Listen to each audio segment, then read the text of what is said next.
شام کے سائے گہرے پڑ رہے تھے جب وہ سبانچی یونیورسٹی پہنچی۔ سبانچی امریکی جامعہ تھی۔ وہاں 4 ماہ کے ایک سیمسٹر کی فیس بھی $10,000 سے کم نہ تھی۔ شہر سے دور مضافات میں واقع وہ قدر گولائی میں تعمیر کردہ عمارت بہت پرسکون رکھتی تھی۔ چونکہ وہ جگہ استنبول شہر سے قریباً 45 منٹ کے فاصلے پر تھی، اس لیے سبانچی میں ڈے اسکالرز نہیں ہوتے تھے۔ اس کے تمام طالب و طالبات بشمول حالِ نور جیسے لوگوں کے، جن کے گھر استنبول میں ہی تھے، ہاسٹل میں رہائش پذیر تھے۔ یونیورسٹی کی عمارت سے دور برف سے ڈھکے میدانوں میں ایک جگہ تھوڑے تھوڑے فاصلے پر اونچی عمارتیں کھڑی تھیں۔ وہ ان کے رہائشی ڈوم بلاکس تھے۔ انگریزی حروف ایل کی صورت کھڑی 3 منزل عمارتیں، جن کے کمروں کے آگے بالکنیاں بنی تھیں۔ 6 کمرے ایل کی ایک لکیر پہ تھے اور 6 دوسری لکیر پہ تھے۔ تمہارا کمرہ دوسری منزل پہ ہے، ہالے نے اس کا سامان گاڑی سے نکالتے ہوئے بتایا۔ حیا اور ڈی جے دوسرا بیگ گھسیٹ کر لا رہی تھیں۔ ایل کی شکل کا ڈوم بلاک، جس کو ہالے B1 کہہ رہی تھی، کے باہر گولائی میں چکر کھاتی سیڑھیاں کھلے آسمان تلے بنی تھیں جو اوپر تک لے جاتی تھیں۔ لوہے کی ان سیڑھیوں کے ہر 2 زینوں کے درمیان کھلا تھا اور زینوں پہ برف کی موٹی تہہ تھی۔ ذرا سا پاؤں پھسلے اور آپ کی ٹانگ اس گیپ میں نیچے پھسل جائے۔ وہ تینوں گرتی پڑتی بمشکل حیا کا سامان اوپر لائیں۔ کمرہ تو اچھا ہے، ہم یہاں رہیں گے۔ حیا نے ہالے کی تھمائی چابی سے اپنی ڈارمیٹری کا دروازہ دھکیلا تو بے اختیار لبوں سے نکلا، ہم نہیں، صرف تم، کیونکہ خدیجہ کا بلاک B2 ہے، وہ جو سامنے ہے۔ اس نے انگلی سے دور پر برفیلے میدان میں بنی عمارت کی جانب اشارہ کیا۔ کیا مطلب؟ میں ادھر اکیلی؟ وہ دنگ رہ گئی۔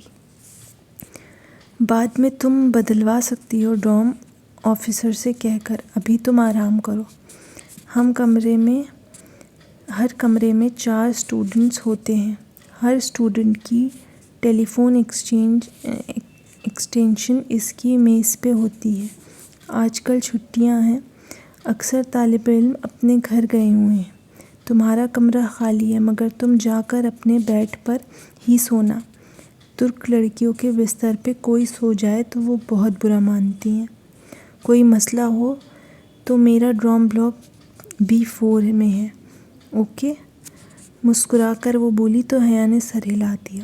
ڈی جے نے بے چارگی سے اسے دیکھا اور ہالے کے ہمراہ سیڑھیاں اترنے لگی۔ ہالے، سنو، اس عمارت کے پیچھے کیا ہے؟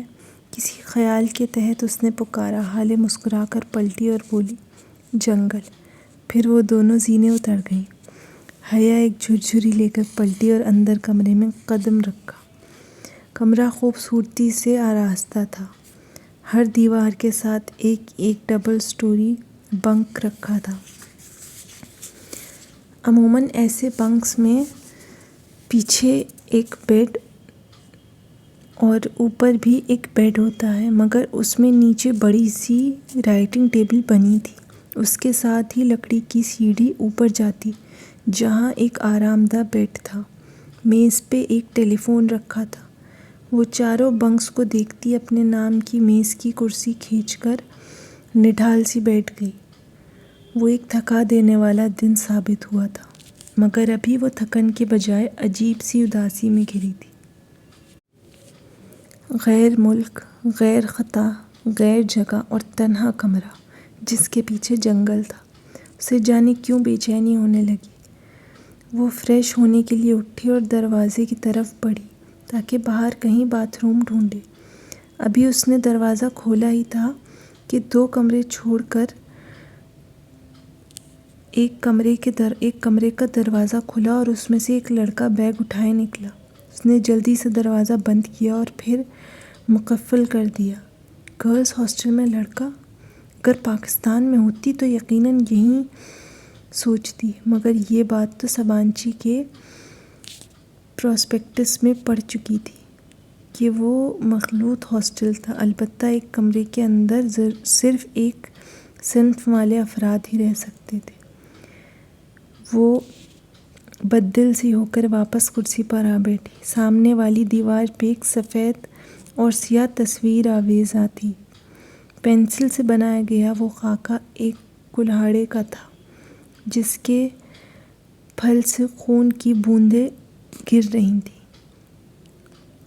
خاکہ بے رنگ تھا مگر خون کے قطرے کو بے حد شوخ سرخ رنگ سے بنایا گیا تھا۔ اس نے جھرجھری لے کر دوسری دیوار کو دیکھا۔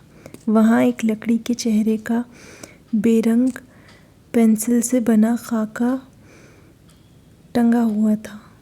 وہ تکلیف کی شدت سے آنکھیں میچتے ہوئے تھی۔ اس کی گردن پہ چھری چل رہی تھی اور اس سے بھڑکیلے سرخ خون کی قطرے ٹپک رہے تھے۔ وہ مضطرب سی اٹھ کھڑی ہوئی۔ ان تصاویر والی دیوار کے ساتھ لگے بنک کی میز پہ بہت سے چاقو اور چھریاں قطار میں رکھے تھے، ہر سائز، ہر قسم اور ہر دھار کا چاقو، جن کے لوہے کے چھل مدھم روشنی میں بھی چمک رہے تھے۔ وہ ایک دم بہت خوف زدہ ہو کر باہر لپکی۔ کوریڈور میں بہت اندھیرا تھا۔ دور نیچے برف سے ڈھکے میدان دکھائی دے رہے تھے۔ وہ تیزی سے سیڑھیوں کی جانب بڑھی۔ جیسے ہی اس نے پہلے زینے پہ قدم رکھا، اوپر چھت پہ لگا بلب ایک دم جل اٹھا۔ وہ ٹھٹک کر رکی اور گردن گھمائی۔ کوریڈور خالی تھا، وہاں کوئی نہیں تھا۔ پھر بلب کس نے جلایا؟ اس کی گردن کی پشت کے بال کھڑے ہونے لگے۔ دھڑکتے دل کے ساتھ وہ پلٹی اور زینے اترنے لگی۔ تبھی ایک دم ٹھاک کی آواز کے ساتھ اوپر کوئی دروازہ بند ہوا۔ اس نے پتھر بن جانے کے خوف سے پیچھے مڑ کر نہیں دیکھا اور تیزی سے سیڑھیاں پھلانگتی چلی گئی۔ آخری زینے سے اتر کر اس نے جیسے ہی برف زار پہ قدم رکھا، اوپر بالکونی میں جلتا بلب بجھ گیا۔ باہر زور و شور سے برف گر رہی تھی۔ تازہ پڑی برف سے اس کے قدم پھسلنے لگے تھے۔ سفید سفید گالے اس کے بالوں اور جیکٹ پر اڑ رہے تھے۔ وہ گرتے پڑتے ڈی جے کے بلاک B2 کی طرف بڑھ رہی تھی۔ اسے پہلی دفعہ اپنی مانگی گئی کسی دعا پہ پچھتاوا ہوا تھا۔ کاش آج یہ برف نہ پڑتی۔ B2 کی دوسری منزل کی بالکونی میں وہ دم لینے کو رکی۔ اسے منزل یاد تھی مگر کمرے کا نمبر بھول چکا تھا۔ اس نے ہونٹوں کے گرد ہاتھوں کا پیالہ بنا کر زور سے آواز دی، ڈی جے تم کہاں ہو؟ D J, D J. ایک دروازہ جھٹ سے کھلا اور کسی نے ہاتھ سے پکڑ کر اسے اندر کھینچا۔ اگر تم 2 منٹ مزید تاخیر کرتی تو میں مر چکی ہوتی حیا۔ ڈی جے بھی اسی کی طرح تنہا اور خوف زدہ لگ رہی تھی، مگر اس کمرے میں آ کر حیا کا سارا خوف اڑنچو ہو گیا تھا۔ ڈرو مت، تمہارے لیے ہی تو آئی ہوں۔ مجھے پتا تھا تم اکیلی ڈر رہی ہوں گی، ورنہ میرا کیا ہے، میں تو کہیں بھی رہ لیتی۔ وہ لاپرواہی سے شانے اچکا کر بولی، پھر بے اختیار جمائی روکی۔ خوف ختم ہوا تو نیند طاری ہونے لگی۔ مگر ڈی جے، میں سوؤں گی کدھر؟ ان 3 خالی بیڈز پہ کانٹے بچھے ہوئے ہیں کیا؟ مگر حالے نے کہا تھا کہ ترک لڑکیاں۔ فی الحال یہاں نہ حالے ہیں نہ ہی ترک لڑکیاں، مگر اللہ تو دیکھ رہا ہے۔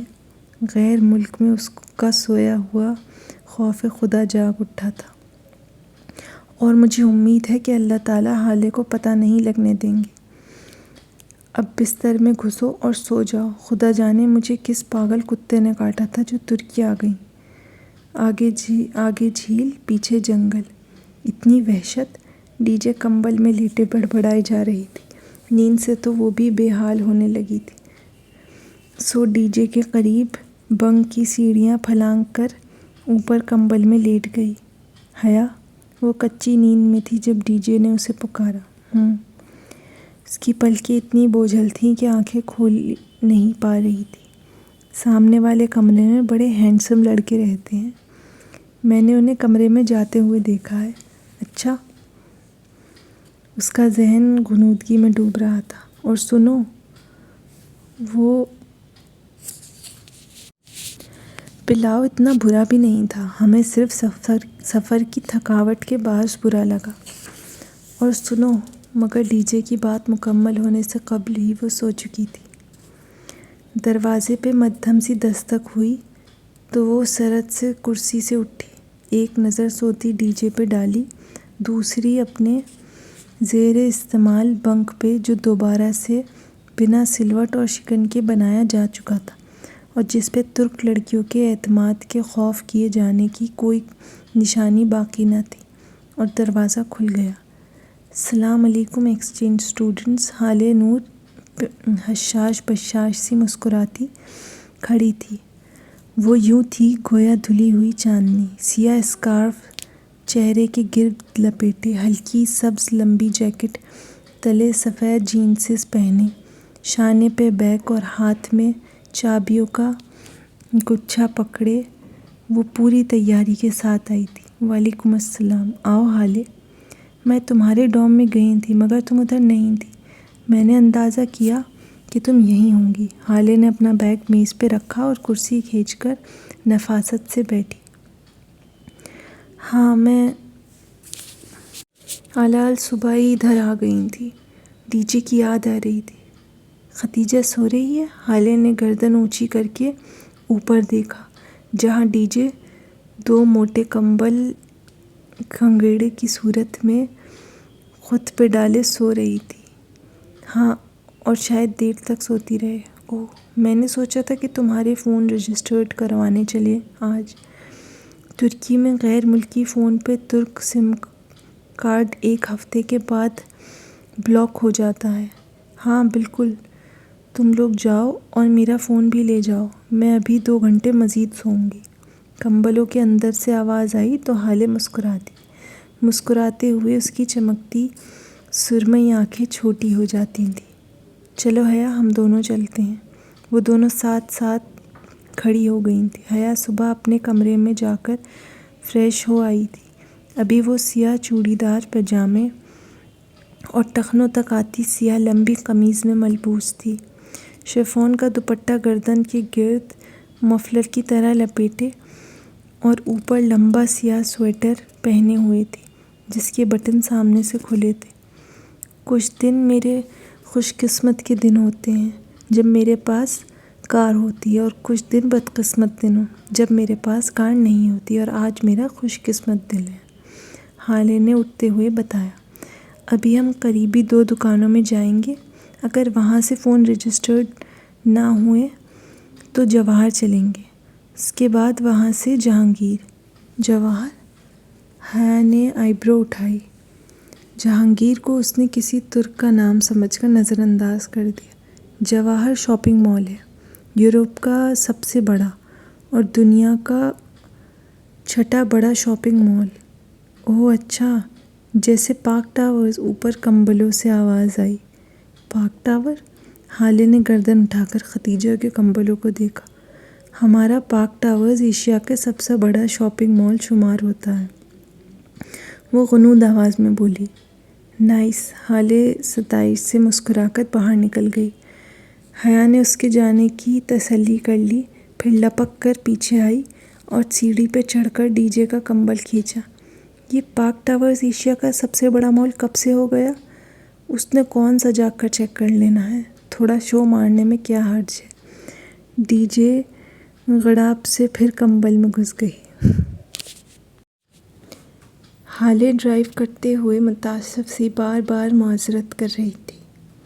فون رجسٹر نہیں ہو سکتے تھے، ایویا کی دکان پہلے تو ملی نہیں، دوسری موبائل کمپنیوں کی دکانیں ہی ہر جگہ تھیں، یوں جیسے آپ کو زونگ کی دکان کی تلاش ہو اور ہر طرف یو فون کی دکانیں ہوں۔ بمشکل ایک دکان ملی تو اس کا مینیجر شاپ بند کر کر جا رہا تھا، لاکھ منتوں پر بھی اس نے دکان نہیں کھولی اور چلا گیا۔ اب حالے مسلسل شرمندگی کا اظہار کر رہی تھی۔ بس کرو حالے، بعد میں ہو جائے گا یہ کام، اب مجھے شرمندہ مت کرو۔ خیر تمہارا دوسرا کام تو کروں، جہانگیر چلتے ہیں۔ حالے نے گہری سانس اندر کھینچی۔ گاڑی سڑک پر رواں دواں تھی اور کھڑکی کے باہر ہر سو برف دکھائی دے رہی تھی۔ تم ایڈریس دکھاؤ، ہم پہنچنے والے ہیں۔ کدھر؟ حیا نے ناسمجھی سے ڈرائیو کرتی حالے کو دیکھا۔ جہانگیر، اور کدھر؟ وہاں کیا ہے؟ تمہاری آنٹی کا گھر، کل کہا جو تھا کہ تمہیں لے جاؤں گی، صبح بتایا بھی تھا، بھول گئی؟ تم مجھے ادھر لے کر جا رہی ہو؟ وہ ہکا بکا رہ گئی۔ ہاں نا، اب ایڈریس بتاؤ۔ اسٹریٹ نمبر تو مجھے یاد رہ گیا تھا، آگے بتاؤ۔ اوہ حالے، اس نے ہڑبڑا کر پرس سے وہ مڑا تڑا سا کاغذ نکالا۔ اس نے کاغذ پہ دیکھا، اس علاقے کا نام جہانگیر لکھا تھا۔ وہ اسے سانگیر پڑھتی رہی تھی۔ اب اسے یاد آیا تھا کہ ترکوں کا سی جیم کی آواز سے پڑھا جاتا تھا۔ اگر اسے ذرا سا بھی اندازہ ہوتا کہ ادھر جانا ہے تو وہ تحائف ہی اٹھا لاتی جو اماں نے بھیجے تھے۔ ذرا اچھے کپڑے ہی پہن لیتی، تھوڑا سا میک اپ ہی کر لیتی۔ لو، یہ تو سامنے ہی تھا، اب تم جاؤ، مجھے ادھر تھوڑا کام ہے۔ میرا نمبر تم نے فون میں فیڈ کر لیا ہے نا؟ جب فارغ ہو جانا تو مجھے کال کر لینا، میں آ جاؤں گی۔ گھنٹہ تو مجھے لگ ہی جائے گا، پھر کھانا ساتھ ہی کھائیں گے۔ گاڑی رک چکی تھی۔ حیا نے بے توجہی سے اس کی ہدایت سنی اور دروازہ کھول کر نیچے اتری۔ اس کے دروازہ بند کرتے ہی حالے گاڑی زن سے بھگا کر لے گئی۔ وہ ایک خوبصورت چھوٹا سا بنگلہ تھا۔ بیرونی چار دیواری کی جگہ سفید رنگ کی لکڑی کی باڑ لگی تھی۔ گیٹ بھی لکڑی کی باڑ کا بنا تھا۔ گیٹ کے پیچھے چھوٹا سا باغیچہ تھا اور اس کے آگے وہ بنگلہ۔ بنگلے کی گلابی چھت مہروتی تھی۔ داخلی سفید دروازہ ذرا اونچا تھا۔ اس تک چڑھنے کے لیے 2 اسٹیپس بنے تھے۔ اسٹیپس کے دونوں طرف خوش رنگ پھولوں والے گملے رکھے تھے۔ تو یہ تھی وہ چھوٹی سی جنت جس میں وہ رہتا تھا اور جس سے باہر نکلنے کا اس نے کبھی نہیں سوچا تھا۔ وہ گیٹ کو دھکیل کر پتھروں کی روش پہ چلتی ان اسٹیپس تک آئی۔ اونچے سفید دروازے پہ سنہری رنگ کی تختی لگی تھی، سکندر شاہ۔ وہ ترک ہجوں میں لکھا نام اس کے پھپھا کا ہی تھا۔ گھنٹی کی تلاش میں اس نے ادھر ادھر نگاہ دوڑائی۔ اس گھر میں بہت سی لکڑی کی کھڑکیاں بھی تھیں اور شاید کوئی کھڑکی کھلی تھی جس سے مسلسل ایک ٹھک ٹھک کی آواز آ رہی تھی، جیسے کوئی ہتھوڑے یا کلہاڑے کو لکڑی پہ زور سے مار رہا ہو۔ اس نے کپ کپاتی انگلی گھنٹی پہ رکھی اور سنہری ڈور نوب کے چمکتے دھات میں اپنا عکس دیکھا۔ کاجل سے لبریز بڑی بڑی سیاہ آنکھیں، دونوں شانوں پہ پھسل کر نیچے گرتے لمبے بال اور سردی سے سرخ پڑتی ناک۔ وہ سیاہ لباس میں چینی کی مورت لگ رہی تھی، گھبرائی ہوئی پریشان سی مورت۔ اس نے گھنٹی سے انگلی ہٹائی تو ٹھک ٹھک کی آواز بند ہو گئی۔ چند لمحے بعد لکڑی کے فرش پر قدموں کی چاپ سنائی دی۔ کوئی انجانی زبان میں بڑبڑاتا دروازہ کھولنے آ رہا تھا۔ وہ لب کاٹتے ہوئے کسی مجرم کی طرح سر جھکائے کھڑی تھی جب دروازہ کھلا۔ چوکھٹ پہ بچھے ڈور میٹ پہ اسے دروازہ کھولنے والے کے ننگے پاؤں دکھائی دیے۔ اس کی نگاہیں دھیرے سے اوپر اٹھتی گئیں۔ بلو جینسز اور اوپر گرے سویٹر میں ملبوس وہ ایک ہاتھ میں ہتھوڑی پکڑے کھڑا تھا۔ سویٹر کی آستین اس نے کوہنیوں تک موڑ رکھی تھی اور اس کے کثرتی بازو جھلک رہے تھے۔ حیا نے دھیرے سے چہرہ اٹھا کر اسے دیکھا۔ اس کا سانس لمحے بھر کو ساکت ہوا تھا۔ وہ ویسا ہی تھا جیسا اس اپنے بچپن کی تصاویر میں لگا کرتا تھا۔ وہی بھورے مائل بال جو بہت اسٹائلش انداز میں ماتھے پہ گرتے تھے، پرکشش آنکھیں اٹھی ہوئی مغرور ناک، سنہری رنگت کے تیکھے نقوش، وہ ماتھے پہ تیوری لیے آنکھیں سکوڑے اسے دیکھ رہا تھا۔ بلا شبہ وہ بہت ہینڈسم تھا۔ سن کمسن، اس نے ترک میں کچھ پوچھا تو وہ چونکی۔ سبین سکندر کا گھر یہی ہے؟ جی یہی ہے، وہ انگریزی میں بتا کر سوالیہ جانچتی نگاہوں سے اس کا چہرہ دیکھنے لگا۔ اسے لگا وہ بوسفورس کے پل پہ ہتھیلیاں پھیلائے کھڑی ہے اور نیلے پانیوں کو چھو کر آتی ہوئی اس کے بال پیچھے کو اڑا رہی ہیں۔ وہ کسی گہرے خواب کے زیر اثر تھی، حسین خواب کے۔ میں ان کی مہمان ہوں، پاکستان سے آئی ہوں، وہ اٹک اٹک کر بول رہی تھی۔ اس کے سامنے اس کی ساری خود اعتمادی ہوا ہو گئی تھی۔ ایک دم وہ خود کو بہت کمزور محسوس کرنے لگی تھی۔ کیسی مہمان؟ اس کا انداز اکھڑا اکھڑا سا تھا، جیسے وہ کسی ضروری کام میں مصروف تھا جس میں حیا مقل ہوئی تھی۔ میں حیا ہوں، حیا سلیمان۔ اس نے پر امید نگاہوں سے جہان سکندر کا چہرہ دیکھا کہ ابھی اس کا نام سن کر اس کی پرکشش آنکھوں میں آئی شناسائی کی کوئی رمق۔ کون حیا سلیمان؟ اس کے قدموں تلے باسفورس کا پل شک ہوا تھا۔ وہ بے دم سی نیچے گرے نیلے پانیوں میں جا گری تھی۔ کون حیا سلیمان؟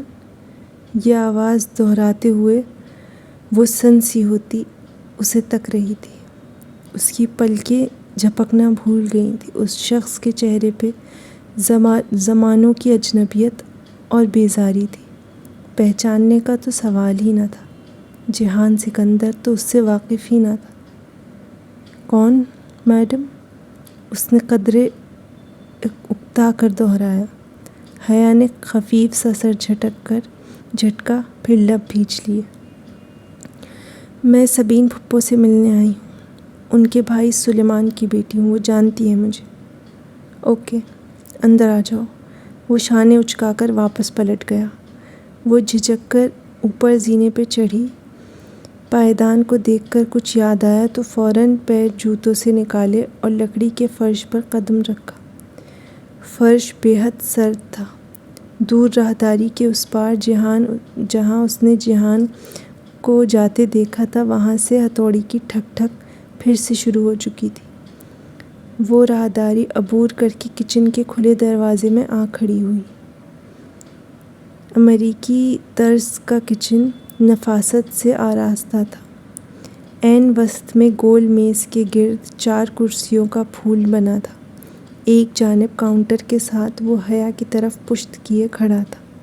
اس کے ہاتھ میں ہتھوڑی تھی، جس سے وہ اوپر کیبنٹ کے کھلے دروازے کے جوڑ پر زور زور سے ضربین لگا رہا تھا۔ وہ چند لمحے کے شش و پیچ کے بعد ڈھیٹ بن کر آگے آئی اور قدرے آواز کے ساتھ کرسی کھینچی۔ وہ بے اختیار چونک کر پلٹا۔ ڈرائنگ روم میں خیر، وہ ناگواری سے لب بھینچ کر واپس کیبنٹ کی طرف مڑ گیا۔ اس نے ایک ہاتھ سے کیبنٹ کے دروازے کے جوڑ پر کسی شے کو پکڑ رکھا تھا اور دوسرے سے ہتھوڑی مار رہا تھا۔ حیا سلیمان نے زندگی میں کبھی اتنی تذلیل محسوس نہیں کی تھی۔ موم۔ چند لمحے گزرے تو وہ اسی طرح کام کی طرف متوجہ چہرے پہ ڈھیروں سنجیدگی لیے پکارنے لگا۔ وہ انگلیاں مروڑتی، ٹانگ پہ ٹانگ رکھے سر جھکائے بیٹھی تھی۔ دفعتاً چوکھٹ پہ آہٹ ہوئی تو سر اٹھایا۔ راہداری سے برتن ہاتھ میں لیے سبین پھپھو اسی پل کچن میں داخل ہوئی تھیں۔ کندھوں تک آتے باب کٹ بال اور کھلے لمبے اسکرٹ کے اوپر سرمئی سویٹر پہنے وہ کچھ بولتی آ رہی تھیں۔ اسے بیٹھا دیکھ کر ٹھٹک کر رکی۔ حیا، میرا بچہ، تم کب آئیں؟ برتن کاؤنٹر پر تقریباً گرا کر وہ والہانہ انداز میں اس کی طرف لپکی۔ وہ جو جہان کے سرد مہر رویے پہ بددل سی بیٹھی تھی، گڑبڑا کر اٹھی، بہت گرم جوشی سے اسے گلے لگا کر انہوں نے اس کی پیشانی چومی، پھر بے حد محبت و اپنائیت بھری نم آنکھوں سے مسکرا کر اس کا چہرہ دیکھا۔ فاطمہ نے بتایا تھا کہ تم کچھ روز تک آؤ گی ملنے، میں سوچ رہی تھی کہ تم تھکن اتار لو تو میں خود ہی تم سے ملنے آؤں گی۔ کیسی ہو تم؟ کتنی پیاری ہو گئی ہو۔ وہ اب اس کے ساتھ والی کرسی پہ بیٹھی محبت سے اس کا ہاتھ تھامے کہہ رہی تھی، میں ٹھیک ہوں پھپھو، آپ کیسی ہیں؟ وہ بے وقت مسکراتی انہی کی طرح انگریزی میں گفتگو کر رہی تھی۔ تم کتنی بڑی ہو گئی ہو، آنکھیں تو بالکل سلیمان بھائی جیسی ہیں۔ لوگ کہتے ہیں میری آنکھیں میری اماں سے ملتی ہیں پھپھو، وہ ہلکا سا جتا گئی۔ بھائی مجھے تو میرے بھائی کا ہی عکس لگتی ہو۔ اور سب کیسے ہیں؟ وہ ایک ایک کا حال پوچھے گئیں۔ وہ سب کی خیریت بتا کر کہنے لگی، آپ داور بھائی کی شادی میں نہیں آئیں؟ داور بھی کتنا بڑا ہو گیا ہے ماشاءاللہ، شادی بھی ہو گئی۔ کیسی رہی شادی؟ میں نے ویڈیو دیکھی تھی تمہاری۔ اس نے چونک کر انہیں دیکھا۔ کون سی ویڈیو؟ اس کا سانس رکنے لگا، ایک دم ہی کمرے میں بہت گھٹن ہو گئی تھی۔ وہ جو داور کے ولیمے پہ اسٹیج پہ بنائی گئی تھی، تم نے ریڈ فراک پہن رکھی تھی، میں نے روہیل کے فیس بک پہ دیکھی تھی۔ روہیل سے کانٹیکٹ ہے آپ کا؟ اس کی رکی سانس ایک خوشگوار حیرت کے ساتھ بحال ہوئی۔ اور آپ فیس بک یوز کرتی ہیں؟ وہ ان دونوں کی جانب پشت کیے کیبنٹ کے دروازے پہ اسی طرح ضربین لگا رہا تھا۔ ہاں، بس روہیل کی البمز دیکھنے کے لیے کرتی ہوں۔ تم استعمال کرتی ہو فیس بک؟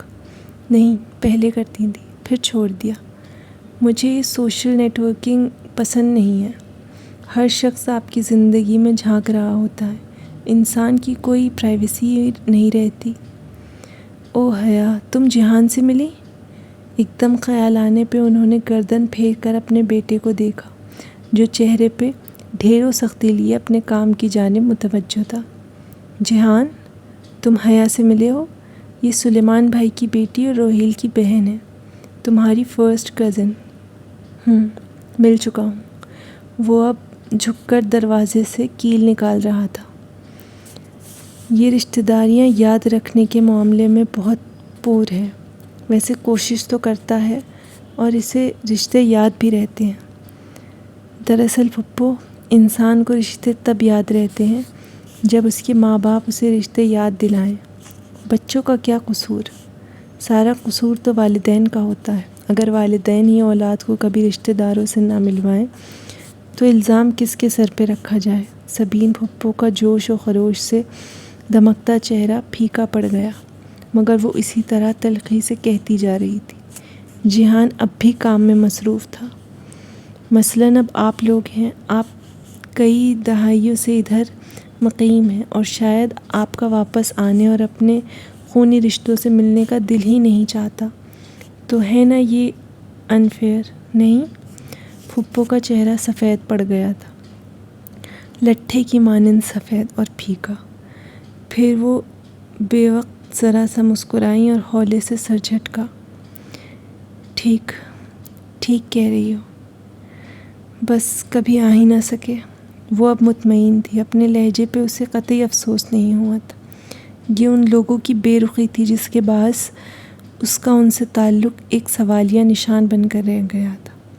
وہ زمین اور آسمان کے درمیان معلق تھی۔ کسی کی منقوع ہو کر بھی خاندان کے لڑکے اس سے امید لگانے لگے تھے۔ اس کڑوی دوائی کا ذرا سا ذائقہ یہ ذمہ داران بھی تو چکھیں، جنہیں اپنے بیٹے کو یہ بتانا یاد رہا تھا کہ وہ اس کی کزن ہے، اور بس۔ دفتن اس کی نگاہ فریج کے اوپر رکھے فوٹو فریم پہ پڑی۔ اس میں ایک خود شکل درمیان عمر کے صاحب مسکرا رہے تھے، سر پہ آرمی کیپ اور خاکی وردی کے کندھوں پہ سجے تمغے و پھول ستارے۔ یہ پھپھا ہیں؟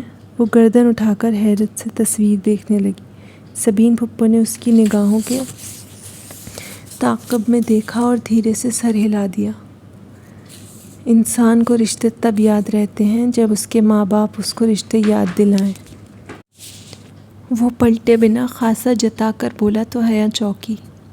وہ تو اسے اتنا لاتعلق سمجھ رہی تھی، اس کا خیال تھا جہان نے اس کی تلخ باتوں پہ دھیان نہیں دیا، مگر نہیں، وہ بظاہر نظر انداز کیے سب سن رہا تھا۔ وہ ذرا محتاط سی ہو کر سیدھی ہوئی۔ میرا مطلب ہے پھپھا آرمی میں تھے، پاکستان آرمی میں؟ نہیں۔ جہان ہتھوڑی سلیب پر رکھ کر آگے بڑھا اور فریج پر رکھا فریم ہاتھ سے گرا دیا۔ تصویر والی طرف فریج کی چھت سجدہ ریز ہو گئی۔ حیا، تم نے کھانا تو نہیں کھایا نا؟ میں بس لگا رہی ہوں۔ پھپھو اب سنبھل کر دوبارہ سے حشاش بشاش سی ہو گئی تھی۔ حیا جواب دیے بنا تحیر سے فریج کے اوپر اوندھے منہ گرے فریم کو دیکھنے لگی۔ اس کے ایک سوال کے جواب میں جس بد مزاجی سے جہان نے فریم گرایا تھا وہ ابھی تک اس پہ گنگ تھی۔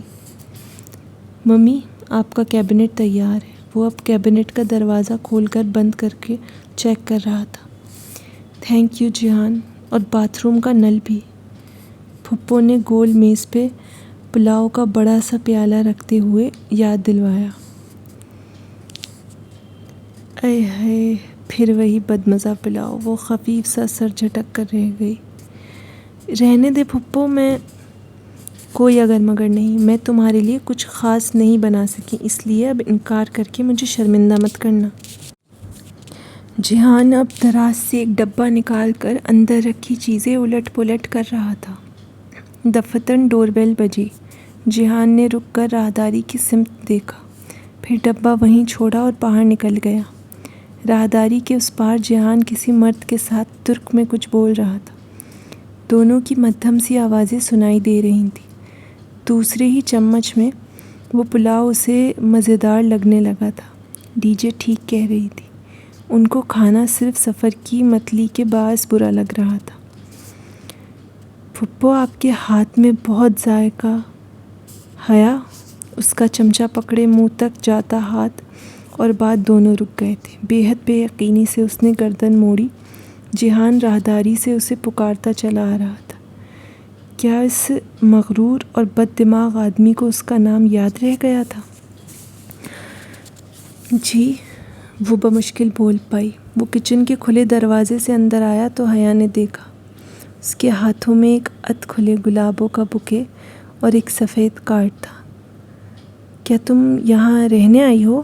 وہ اس کے سامنے کھڑا سختی سے پوچھنے لگا۔ نہیں۔ وہ سانس روکے ان سفید گلاب کے پھولوں کو دیکھ رہی تھی۔ یہ اس کے لیے نہیں ہو سکتے تھے، نہیں، ہرگز نہیں۔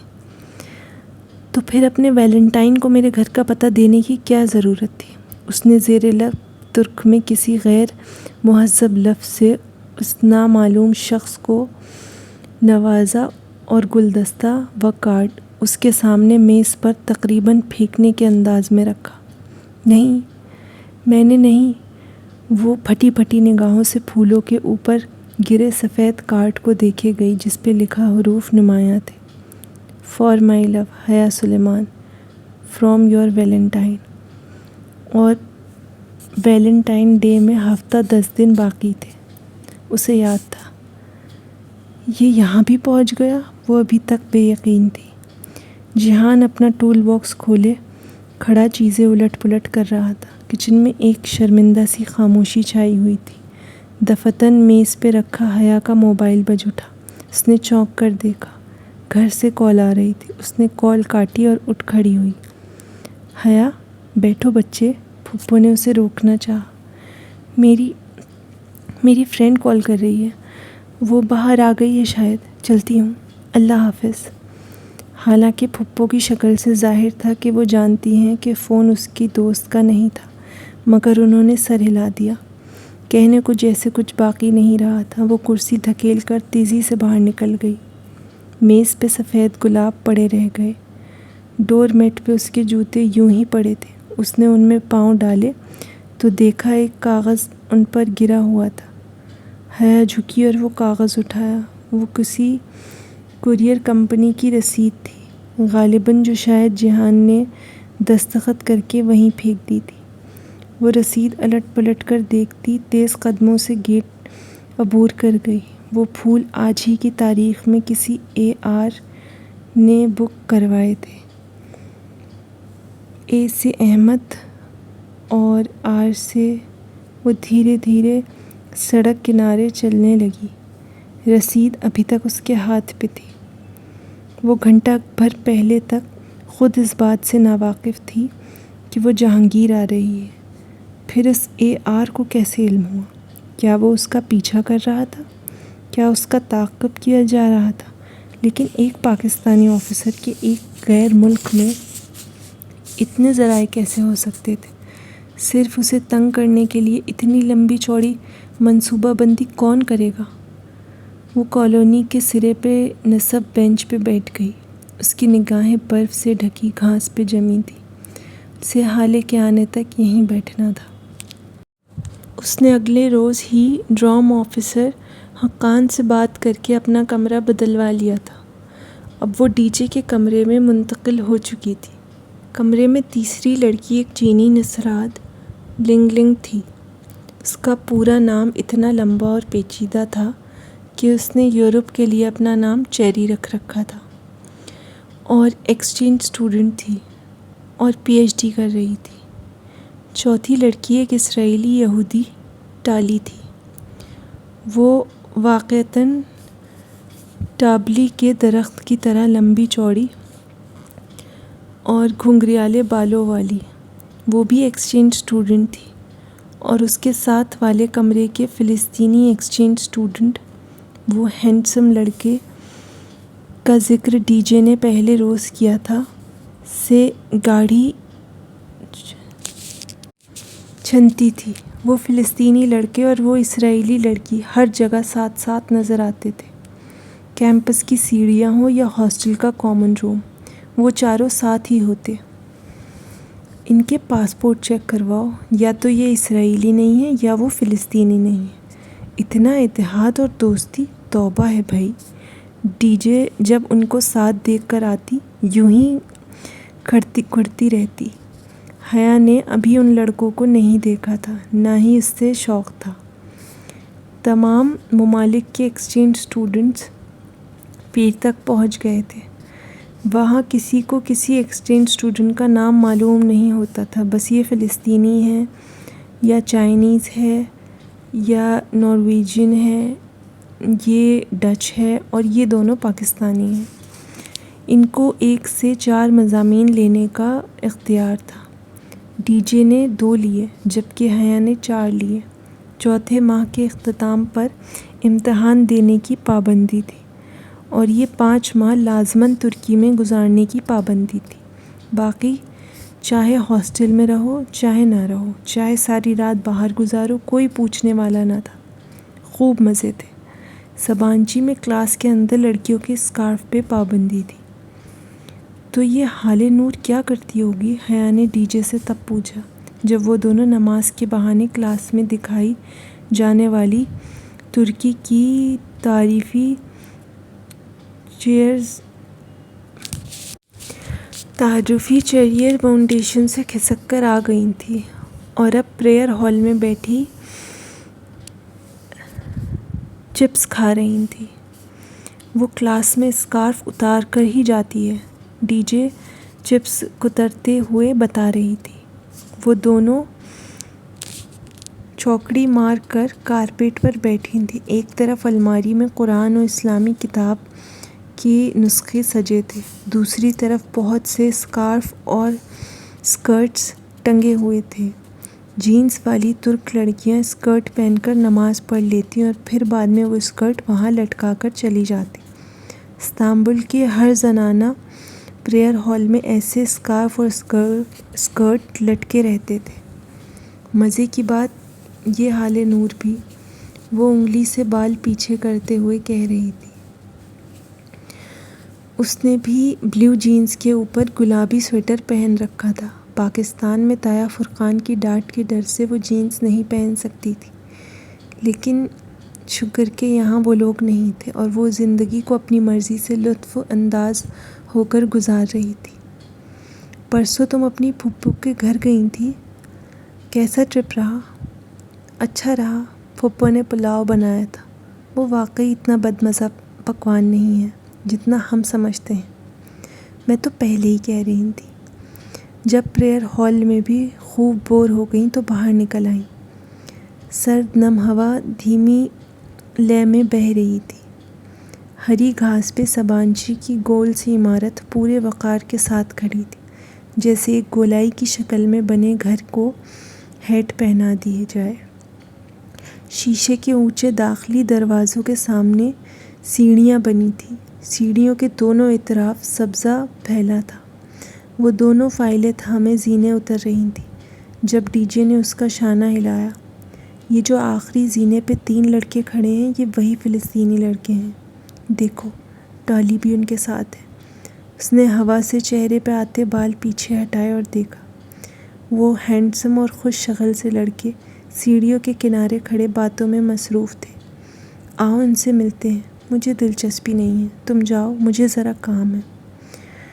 وہ کھٹ کھٹ زینہ اترتی آگے بڑھ گئی۔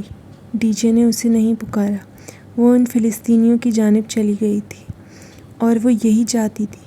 ڈی جے سے دوستی اپنی جگہ، مگر فی الحال وہ خوب آزادی سے استنبول کو کھوجنا چاہتی تھی، اکیلی اور تنہا۔ قریباً گھنٹے بھر بعد وہ اپنے کمرے سے خوب تیار ہو کر نکلی اور پتھریلی سڑک پر چلنے لگی۔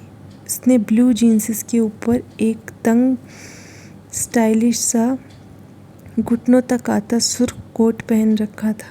شدید سردی کے باوجود ننگے پاؤں میں 5 انچ سرخ پینسل ہیل پہن رکھی تھی۔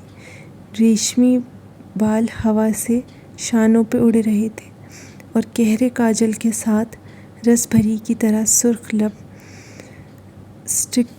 لپسٹک۔ اسے سرخ لپسٹک ہمیشہ سے پرکشش لگتی تھی، اور آج اسے معلوم تھا کہ وہ بہت حسین لگ رہی تھی۔ بس اسٹاپ آ چکا تھا جب بادل زور سے گرجے۔ یہ بس اسٹاپ یونیورسٹی کے اندر ہی تھا۔ سبانچی کی ہیروئن گورسل تھی۔ گورسل بس سروس، وہ سبانچی کے طالبہ کے لیے ہی چلتی تھی اور انہیں استنبول شہر تک لے جاتی تھی۔ ہالے نے اسے گورسل کا شیڈیول رٹوا دیا تھا۔ جس دن تمہاری گورسل چھوٹی، تمہیں ہالے نور بہت یاد آئے گی، اس نے سختی سے تاکید کرتے ہوئے کہا تھا۔ گورسل اپنے مقررہ وقت سے ایک لمحہ تاخیر نہیں کرتی تھی، اور اگر آپ چند سیکنڈ بھی دیر سے آئے تو گورسل گئی۔ اب 2 گھنٹے بیٹھ کر اگلی گورسل کا انتظار کریں۔ جب وہ گورسل میں بیٹھی تو آسمان پہ سیاہ بادل اکٹھے ہو رہے تھے۔ جب گورسل نے باسفورس کا عظیم الشان پل پار کیا تو موٹی موٹی بوندیں پانی میں گر رہی تھیں، اور جب وہ ٹاقسم اسکوائر پر اتری تو استنبول بھیگ رہا تھا۔ ٹاقسم اسکوائر استنبول کا ایک مرکزی چوک تھا۔ وہاں عین وسط میں اتاترک سمیت تاریخی شخصیات کے مجسمے نصب تھے۔ مجسمہ آزادی ایک طرف ہرا بھرا سا پارک تھا، اور دوسری طرف میٹرو ٹرین کا زیر زمین اسٹیشن۔ وہ بس سے اتری تو بارش تڑا تڑ برس رہی تھی، موٹے موٹے قطرے اس پہ گر رہے تھے۔ وہ سینے پہ بازو لپیٹے تیز تیز سڑک پار کرنے لگی۔ گیلی سڑک پر اونچی ہیل سے چلنا دشوار ہو گیا تھا۔ چند ہی لمحوں میں وہ پوری طرح بھیگ چکی تھی۔ زیر زمین میٹرو اسٹیشن تک جاتی وہ چوڑی سیڑھیاں سامنے ہی تھیں۔ وہ تقریباً دوڑ کر سیڑھیوں کے دہانے تک پہنچی ہی تھی کہ چٹک کی آواز آئی۔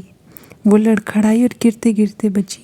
اس کی دائیں سینڈل کی ہیل درمیان سے ٹوٹ گئی تھی۔ ٹوٹا ہوا 2 انچ کا ٹکڑا بس اٹکا ہوا ساتھ لٹک رہا تھا۔ اس نے خفت سے ادھر ادھر دیکھا۔ لوگ مصروف انداز میں چڑھیاں تانے گزر رہے تھے۔ شکر کہ کسی نے دیکھا نہیں تھا۔ بارش اسی طرح برس رہی تھی۔ اس کے بال موٹی گیلی لٹوں کی صورت چہرے کے اطراف میں چپک گئے تھے۔ اس نے کوفت سے ٹوٹے جوتے کے ساتھ زینہ اترنا چاہا، مگر یہ ناممکن تھا۔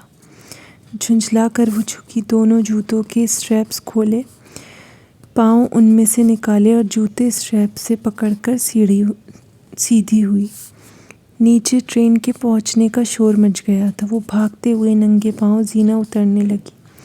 اس کے پہلو میں گرے ہاتھ سے لٹکے دونوں جوتے ادھر ادھر جھول رہے تھے۔ میٹرو کا ٹکٹ 1.5 لیرہ کا تھا، چاہے جس اسٹیشن پہ بھی اترو۔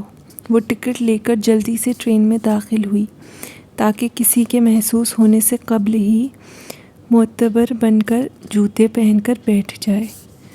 میٹرو میں نشستیں دونوں دیواروں کے ساتھ سیدھی قطار میں تھیں۔ کھڑے ہونے والوں کے لیے اوپر راڈ سے ہینڈل لٹک رہے تھے۔ وہ ایک ہینڈل کو پکڑے بھیڑ میں سے راستہ بنانے لگی۔ اس کی نظر کونے کی ایک خالی نشست پہ تھی، مگر آگے چلتے شخص نے گویا راستہ روک رکھا تھا۔ جب تک وہ کونے والی نشست پہ بیٹھا نہیں، وہ آگے نہیں بڑھ سکی۔ پھر اس کے بیٹھتے ہی دھم سے اس کے برابر کی جگہ پہ آ بیٹھی۔ وہ سیاہ سوٹ میں ملبوس شخص شناسا لگ رہا تھا۔ لمحے بھر کو اس کا سانس رک سا گیا۔ وہ جہان سکندر تھا، بہت قیمتی اور نفیس سیاہ سوٹ میں ملبوس، جیل سے بال پیچھے کیے۔ وہ چہرے پہ ڈھیروں سنجیدگی لیے اخبار کھول رہا تھا۔ بریف کیس اس نے قدموں میں رکھ دیا تھا۔ وہ متاحر سی بیٹھی سامنے دیکھے گئی۔ کن آنکھوں سے اسے وہ چہرے کے سامنے اخبار پھیلائے نظر آ رہا تھا۔